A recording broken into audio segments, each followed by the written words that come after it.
Hello everyone, welcome back to the channel.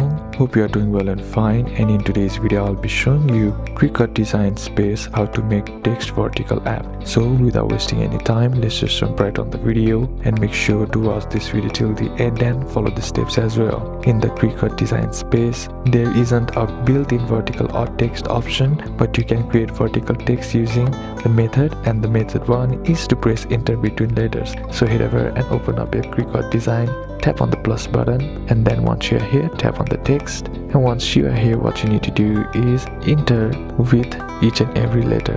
Let me just do this one right here like this, and you will get the vertical text. Method 2 is to ungroup letters and arrange manually. Type your text normally, then tap on the box right here, and you will find an option that says ungroup. Simply tap on it, and once that's done, you can move each letter individually into a vertical line. Once arranged, select all the letters and then tap attach or weld to permanently join them. These are a couple of steps that you can apply, and that's it for today's video guys. Hope this video was useful to you. Leave a like if it did, comment down below what the next video should be on. Thank you for watching. Bye bye.